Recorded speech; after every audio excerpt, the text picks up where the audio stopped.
So pirate radio, more than just radio, that's what we're talking about. So basically the 1960s were the perfect place, the perfect time for pirate radio to happen in Britain. You don't need to take my word for it. We have here a man who has made documentaries on pirate radio and its explosion in the 60s in Britain. Paul Rowley, how are you? I'm fine, thank you, Mark.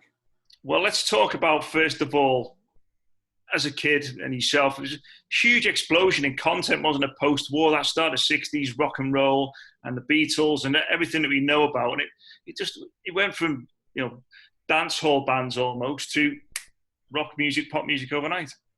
It did. I mean, without the 1960s pirates, we wouldn't have the radio we have today. When the first station came on the air, Easter Saturday, 1964, Radio Caroline, we only had 3 radio stations in the UK, all of them operated by the BBC, who had a radio monopoly. The Home Service, which was the forerunner of what is now Radio 4, the third programme, which is play classical music, similar to what is now Radio 3, and the Light programme, which largely played dance band music. It had a mix of comedy programmes. Woman's Hour was then on the Light programme. There was a daily serial called Mrs. Dale's Diary about a doctor's wife. They hardly played any pop records. There were request programmes like Housewife's Choice, which they were for housewives. And there was, on a weekend, there was children's favourites with a guy called Uncle Mac, but you'd only get one pop record in half an hour. Usually it was Muffin the Mule and Nellie the Elephant and things like that. So the only programme devoted to pop music was on a Sunday night with Alan Freeman, an Australian disc jockey, which is a new innovation in Britain. And he played the top 20 and it was revolutionary. I mean, there were other programmes like Saturday Club and Easy Beat at weekends, but they always had the groups in live, as it were, or pre-recorded live. They didn't like playing pop records, it was thought at the time. The BBC was very staid, very traditional, and yet there was a music explosion going on in Britain. So when the pirates arrived, it was for kids like me. I was 9, living in Wigan, halfway between Liverpool and Manchester. And it was everything I wanted. They were playing records, not all the time, but they went off in the early evening, but it was still absolutely groundbreaking. The only other place you could hear pop music was from the continent. There was a station initially called Radio Normandy of France, which you could hear in the evening, I gather, in the 1930s. And then Radio Luxembourg. And Luxembourg is the smallest country in Europe. It's one of the smallest countries in the world. It's got a population of 600,000, but everybody knew about Luxembourg because at night you could hear pop records. There was a bit of a problem though. Largely, they were sponsored by the record companies. And we only had 4. EMI was the biggest. The Beatles were on Parlophone, which is an EMI recording. The EMI headquarters is where you are often, Mark. It's at the what is now the Global Academy. It's on that site with where Nipper is at the moment. Nipper is the HMV record label as well, his master's voice as it was at the time. But only 4 companies, EMI, Decca, Philips and Pi. So they were sponsored programs in the evening. So to be honest with you, hearing a pop record without any intrusion that wasn't being paid for in 64 was everything a kid like me wanted. And it was also, they had the BBC at the time, had a thing called needle time. So they were only allowed to play a certain amount of music a week. And then, so that would mean they'd play your favourite record and cut it halfway through and start talking. So even the experience on the BBC when they were playing pop records was not the same as Radio Caroline or Radio Luxembourg, where they play it through like a radio station you imagine now.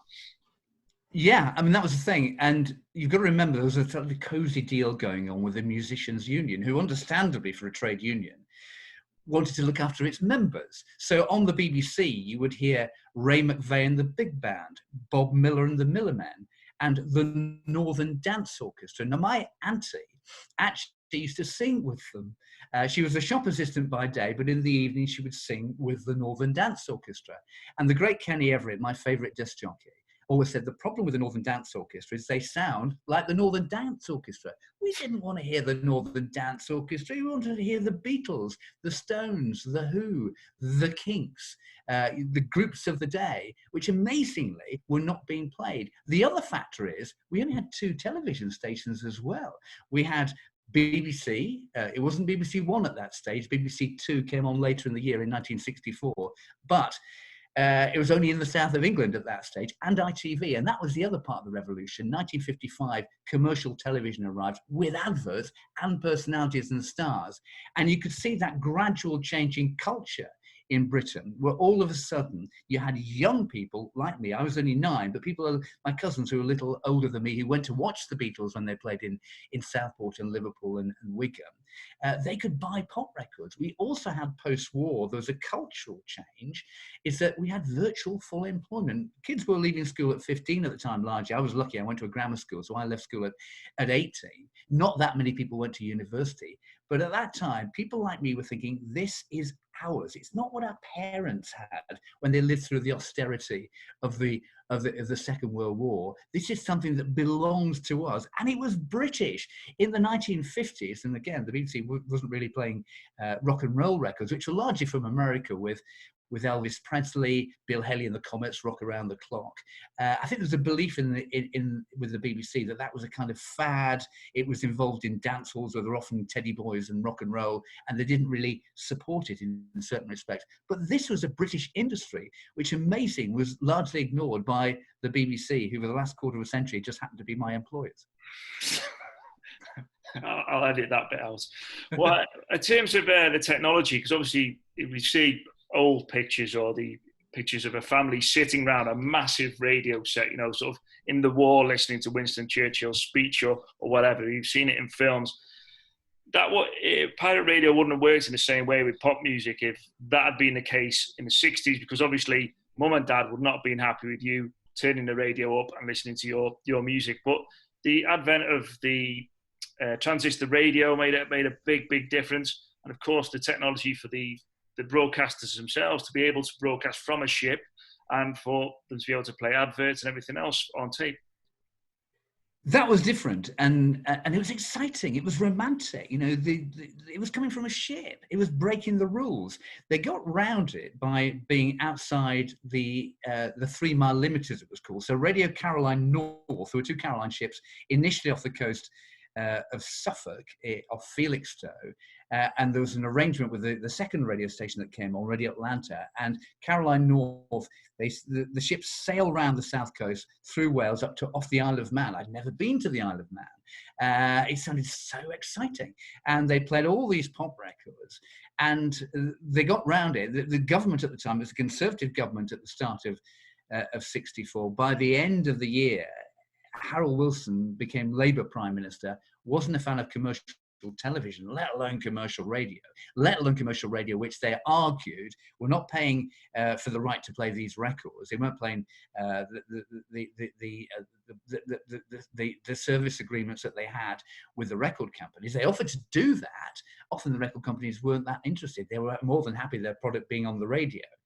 They also argued they're interfering with communications internationally. I don't think that was true, to be frank with you. Nobody really complained about it. So those are parts of factors, and that's what it made it ours. To be fair, in my household, my mum and my family are Irish. She used to listen to Radio Éireann all day, coming from Dublin, and they played pop records and they played adverts, and so she was really into it as well. So that was the change. And that's why when the Labour government came along, they couldn't do anything about it. And they realised there was a massive audience of millions of people, 20 million people listening to this stuff every day. And for virtually between 64 and 67, very few people I know under the age of 20 were listening to the BBC. So you had the perfect storm coming together. The technology was there with people having transistor radios, the technology to broadcast. You had tons of content, as we call it now, records, as it was back in the day. A complete lack of provision, really, with just Radio Luxembourg and then BBC having around about an hour or two of pop music a week. I think the final piece in the jigsaw is, obviously this was never going to happen in Czechoslovakia because Britain is ideally placed for pirates or pirate broadcasting because it's an island, and the geography of Britain is where you were, northwest of England, is a huge centre of population just off the coast. And then again, in the southeast, London is not that far from the coast either. So it made it doable, the broadcasting, didn't it? It was a factor, clearly. I mean, we had pirate radio off the coast of Holland, which part of it is landlocked, clearly, with Radio Veronica. And they had it in New Zealand as well. The big countries in that respect, in terms of commercial radio, America and Australia. And that was the other thing. A lot of these pioneering broadcasters came from over there. Emperor Rusco on Radio Caroline South, great American. His father was a TV film producer. And Tony Winslow, the boss of the chief DJ on Radio London, came from Australia. So we had all these techniques coming over. And that was the other thing. Much of it was American. Radio London, the most successful of the pirates, came on the air 2 days before Christmas 1964. American format, top 40 format coming out of New York. It had disc jockeys that sounded as if they were American, even if they weren't. And you also had jingles, amazing jingles coming out of Dallas in Texas, which to this day, I think are the best ever. And that led to, ultimately, there had to be a change. And the BBC, to be fair, responded with the advent of Radio 1 in 1967. So the pirates had to be closed down. They used something called the Marine Offences Act, which outlawed it. So it was illegal for a British citizen to work for, supply, or advertise on these radio stations. And so effectively, the stations largely closed down. Apart from Caroline, the original, they stayed on air for another 7 months. The difficulty was you couldn't advertise. There were a very limited number of advertisers from outside the UK. A lot of the disc jockeys thought, I don't want to be a criminal. And of course, they weren't getting the money in anymore. And so that government-imposed isolation meant the end of Radio Caroline. To be fair, Caroline continued in the 70s and the 80s in a variety of guises on a number of frequencies, and actually is still broadcasting as a legal entity on the internet, and in certain respects on DAB. So that is still going, and that's a good legacy. But it still took us another 6 years before we got legalized commercial radio. And only the advent in 1970 of a Conservative government under Ted Heath gave us the first station, which was LBC. On October the 8th, 1973.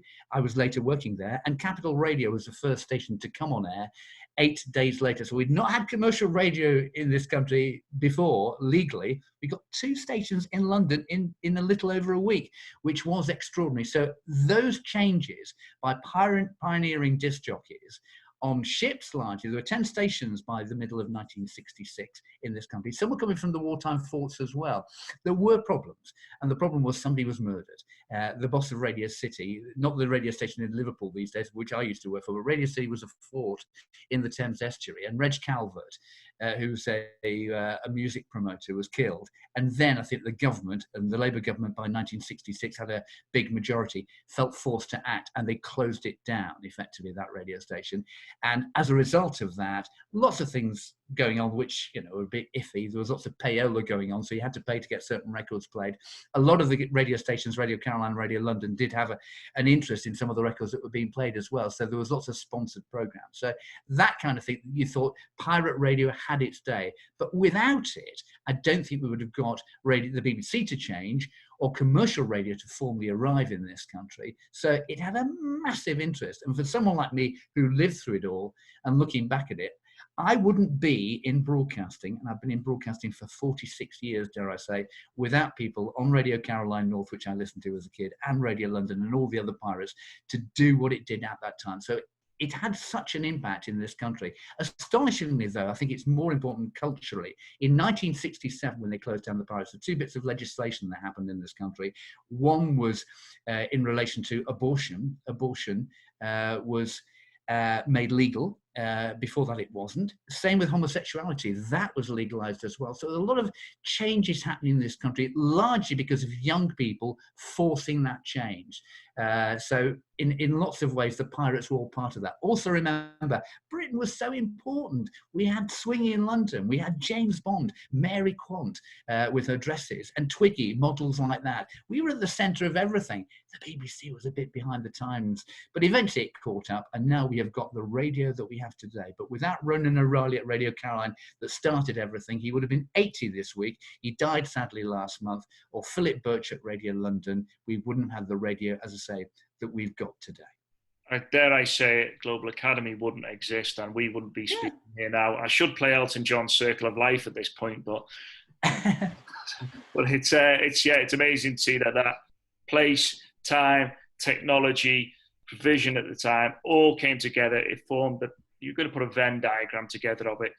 The middle bit will be pirate radio. It was the perfect storm, the perfect time for that to happen. It was, and also the informal style of the pirates as well, because the BBC was very straight laced. People used to have dinner jackets when they read the news in those days. Everything was scripted. The pirates just did it, and they were self-operated. In the old days, Kenny Everett would talk about going into the old light program where there was somebody not only presenting, but they had a script. There was somebody on the typewriter, somebody on the gramophone, as they called it at the time. There was somebody on the faders. There was somebody knitting, usually, somebody making tea. And Kenny Everett said, "You're doing it all wrong," because on the Pirates, we did everything. They did a few naughty things. They used to nick their news, by the way, off the BBC, because the BBC was the only one. But they made it so much better. Caroline Newsbeat, as it's called. Radio 1 nicked the name Newsbeat for their news service. And Radio London News tells you more, says it's better, as they called it at the time. It was so different. It was so exciting. And yes, the Americans, the Australians had a part in teaching the Brits how to do it. But from that, we got great names in broadcasting. Tony Blackburn, still broadcasting to the day on Radio 2 on a Saturday morning with Sounds of the 60s, started on Radio Caroline, went to Radio London. My hero, Kenny Everett, changed radio. He's still the greatest broadcaster there's been. Johnny Walker on Radio 2, Sounds of the 70s. He defied the law in 1967 when the Marine Offensive Act came into force to continue Caroline for a little bit longer. People like that. John Peel, with his what they call the Perfume Garden, in 1967, at the time of Sergeant Pepper, Captain Beefheart, a lot of American psychedelia. He was playing that stuff after midnight. It was, and you listened to it under the bedclothes. It was absolutely amazing. I was 12 by then. I was growing up by then. So, you know, it was absolutely groundbreaking for its time. So without pirate radio, we wouldn't get the changes, not just in broadcasting, but generally in life.